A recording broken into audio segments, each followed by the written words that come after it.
ঘটনাটো এনেধৰণৰ আজিৰ পৰা ৩-৪ মাহমান আগত আমাৰ মঞ্চ এখনত আকৌ চিনাকি হৈছিলে লক্ষী ফিলবাৰী দা আৰু যোগেশ গগৈ দা। তাৰপিছত তেনেকুৱাকৈ কবি মহাসন্মিলন আপোনাৰ লাষ্ট গেটত চিনাকি হৈছিলে। আগৰ পৰা চিনাকি হৈয়ে থাকোঁ আৰু তেতিয়া তাৰ পিছৰ পৰা ফোন নম্বৰ হোৱাটছআপ হ'ল। তাৰপিছত গ্ৰুপত সোমালে, ক'লে যে প্ৰণৱ তুমিতো এতিয়া নহয়, বহুত আগৰ পৰা তুমি, গতিকে তোমাক আমাৰ গ্ৰুপৰ আমাৰ কাব্যদিনী অসমৰ পৰা কাব্যৰ প্ৰভা ৰাষ্ট্ৰীয় বঁটা এটা মনোনীত কৰিব ওলাইছে। গতিকে তোমাৰ কেনেকুৱা মানে এটা মই অলপ চিন্তা কৰিলোঁ যে চাওক, আমাৰ কবি সাহিত্যিকৰ ভাল যিমান দুশ্মনো সিমানে থাকে, বিশেষকৈ আমাৰ। গতিকে মই সেনেকুৱাকৈ একপক্ষীয়ভাৱে ক'ব নোৱাৰোঁ, মোক অকণমান সময় দিয়ক। তাৰপিছত সময় লোৱাৰ মতে তেওঁলোকে দিলে। তেওঁলোকে ক'লে যে ঠিক আছে, আমি অভিনন্দন জনাইছোঁ আমাৰ মানে বঁটাৰ কাৰণে।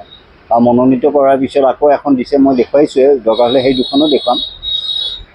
কিন্তু মোৰ বেয়া লাগিলে কি, জ্যোৎস্নাৰাণী বেগমৰ নাম আপোনালোকে নিশ্চয় শুনাই পাই থাকে সকলো মঞ্চতে, আমাৰো খুব মানে সন্মানীয়। তেওঁ হ'ল আমাৰ কাব্যধনী আৰু কামৰূপ মহানগৰৰ এটা বাপ এটা দিয়া আছিলে। ত' আমি একেখন মঞ্চৰে বহুত কেইটাৰ লগত জড়িত। গতিকে তেখেতক যেতিয়া নেকি সুধিলোঁ, তেখেতৰ আশীৰ্বাদো বিচাৰিছিলোঁ। চ' তেওঁ ক'লে যে ঠিক আছে, মোৰ ফালৰ পৰা মইতো আছোঁৱে। সেই মইতো আছোঁৱেৰ পিছৰ পৰা জুবিন দা ঢুকালে। জুবিন দা ঢুকোৱাৰ কেইদিনমান পিছত ফোন কৰি পেলাই ক'লে যে এনেকুৱা মোক জ্যোৎস্নাৰাণী বেগম বাইদেৱে কিবা ক'লে, মানে এনেকুৱাকৈ কৈছে আপোনাৰ কথা। মই কৈছোঁ মোৰ কথা ক'ব লগা কি আছে, মইতো আপোনালোকক কৈছোঁৱে, মই আগৰ পৰা কৈছোঁ যে মোৰ ইমান এটা ভালো নহয়, ইমান এটা বেয়াও নহয়। কিন্তু মোৰ বদনাম কৰাৰ আগতেতো আপোনালোকৰ একটা চিলেকশ্যন কমিটি আছিলে, চিলেকশ্যন কমিটিয়ে মোক চিলেকশ্যন কৰিছে। তাৰপিছত জ্যোৎস্নাৰাণী বেগম পিছত আহিলে। তো চিলেকশ্যন কৰাৰ পিছত আপোনালোকে জ্যোৎস্নাৰাণী বেগমে কিবা ক'ব বা সেই বঁটাটোৰ কাৰণে হয়তো আমাৰ বহুত কেইজনে সেনেকুৱাকৈ ভাল হ'ব পাৰে, ক'ব পাৰে যে মোক লাগে, মোক কিয় নহয় গম নাপালোঁ, এনেকুৱা কিছুমান। তাৰ পিছৰ পৰা জুবিন দাটো ঢুকালে। জুবিন দা ঢুকোৱাৰ পিছৰ পৰা আজি এমাহ পাৰ হৈ গ'ল। এই এমাহ ধৰি মই ফোন কৰোঁ, আগতে নিজে ফোন কৰিছিলোঁ, ফোন কৰিলে কোনো ৰেচপঞ্চ নাই। তাৰপিছত হোৱাটছআপত কোনো নাই।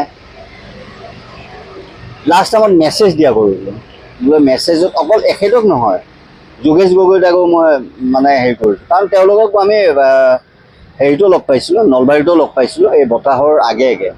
নলবাৰীত আপোনাক মই কৈছিলোঁৱে, আপোনালোক যে আমাৰ তাতে দীপক শৰ্মাদাৰ বাঁহীবাদক দীপক শৰ্মাদাৰ জন্মদিনত প্ৰণৱ বৰ্মনে মাতিছিলে আৰু সেই অনুবাদে মই আৰু আমি কেইজনমান কবি গৈছিলোঁ। তেওঁ পাপৰি দেৱী, আমি সেনেকুৱাকৈ গৈছিলোঁ। গৈ পেলাই খুব সুন্দৰ অনুষ্ঠান হৈছিলে। আৰু তাৰ পিছততো আমি ফোনাফোনি হৈয়ে আছিলোঁ আৰু ভিতৰ অকণমান ভালো লাগিছিলে। কাৰণ মোৰো এতিয়া এইটো মোৰ বঁটাটো হ'ল কাব্য প্ৰভা ৰাষ্ট্ৰীয় বঁটা।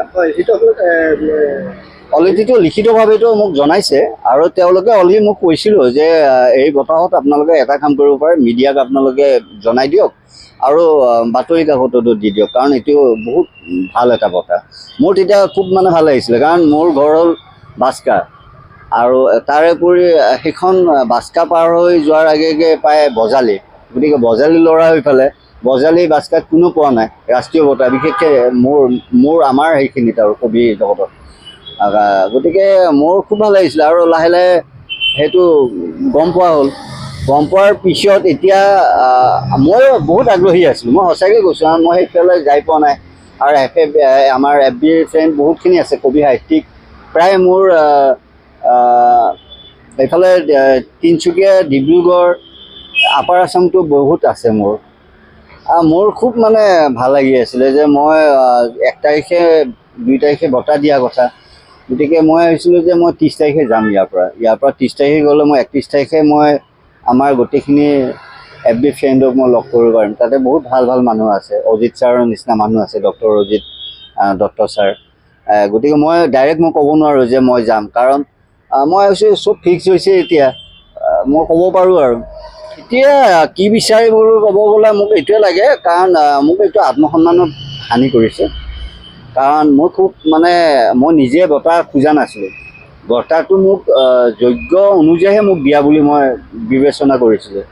আৰু যদি এনেকুৱা এইখিনি সময়ত বেয়া লাগিবই, কাৰণ যোগেশ দাৰ লগত মোৰ খুব এটা ভাল, বা লক্ষী ফিলোবাৰীৰ সম্পাদক তেখেতৰ লগতো ভাল।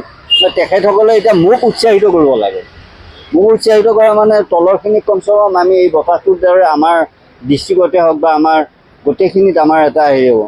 কিন্তু এতিয়া মই যাম ক'লৈ? প্ৰথম কথা হ'ল এইটো, বঁটাটো বাৰু মোক জনোৱা নাই, কিন্তু যাম কেনেকুৱাকৈ, ক'ত যাম, ক'ত থাকিম, এই তিনিটামান প্ৰশ্ন খুব মোক মানে উনুকিয়াই আছে। কাৰণ বহুত এটা আশাবাদী আছিলোঁ, বহুত। কাৰণ সেইকাৰণে ফোন মাৰি আছিলোঁ, আৰু ফোনৰ কোনো ধৰণৰ মানে এতিয়ালৈকে হেৰি পোৱা নাই, মানে তেওঁলোকৰ পৰা ভাল সঁহাৰি পোৱা নাই। কিন্তু সঁহাৰি পাইছিলোঁ আজি এমাহ আগত। মোৰ মানে নিজৰ এটা বিবেচনাদি কয় যে হয়তো ইয়াৰ ভিতৰত সেই লবি এটা সোমালে নেকি, মই এনেকুৱা এটা অনুভৱ হয়।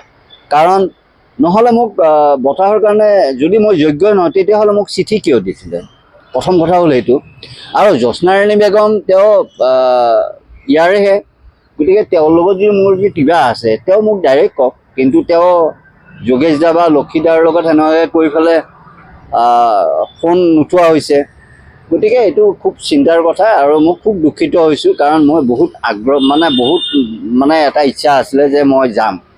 গতিকে এই চেগত মিডিয়াৰ ফালৰ পৰা মই এইটোৱে তেওঁলোকক জনাব খোজোঁ, মোক যিটো কৰিছে তাৰে আজি বা কালিৰ ভিতৰত নিজে কিবা এটা যাতে ব্যৱস্থা লয়।